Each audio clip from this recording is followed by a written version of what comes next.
It feels a little bit funny seeing Beijing again after more than a decade and a half, this time having a much better understanding of its history, the first time having been much like an introduction of China. Now as an adult, being able to wrap my head around all that Beijing is and what it has witnessed, both the tragedies and the new beginnings, from the fall of the great Ming dynasty to the birth of new China, in many ways making it even more magical than what I thought it to be as a child. It's almost funny that now I look at these buildings, which my child mind couldn't fathom the age of, and almost see them as young compared to those of other ancient capitals. Now it's my nephews that get to experience the wonders as I did as a child.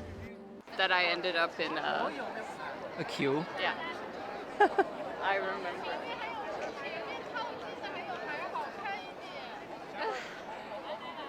Yeah, suddenly there was like a line of like at least 20 people just waiting to take pictures.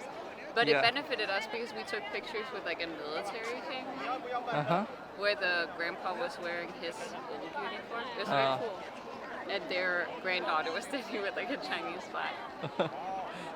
It often shocks people when I tell them that we bonded over politics. When I first met Jaggy, I felt like I had finally found someone I could discuss things with, especially politics. I have never been shy about the fact that I am very left-leaning. Even though Scandinavia is famously social democracies, I didn't feel represented by Danish politics at all. Although it took me quite a few years to realize how left I was exactly, for years just describing myself as very socialist. Not the socialism I had seen represented by the so-called socialist parties in my home country, that seemed like they had never experienced life of a blue-collar worker, let alone a farmer, being more busy lecturing the people of the countryside about how they need to use more public transportation when the only one available goes once every couple of hours from the nearest town. I had obviously heard the term communism, but like most people, I didn't actually know what it meant. Just that I was taught how Western governments see it. But I still had a lot of questions about my own society. Why are necessities like water and heating so expensive? Why do companies move production to poorer countries with less labor rights? I always believed that every man deserved the rights to the value of his own labor.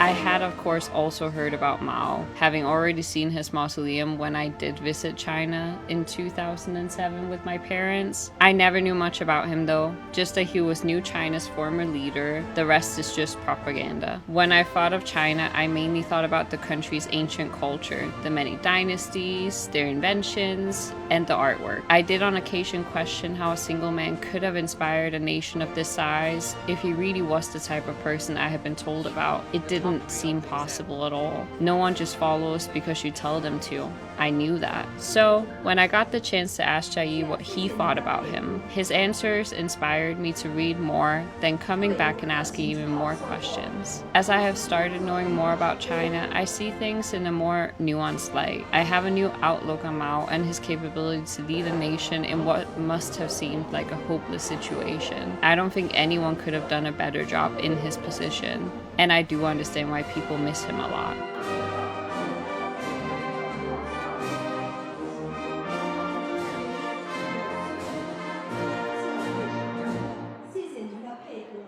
We're standing right here. Yeah, when the country was founded. You can't stand where Yes. carpet. But you can see the view. So the carpet is like extra red when you sit because no one is allowed to. 今天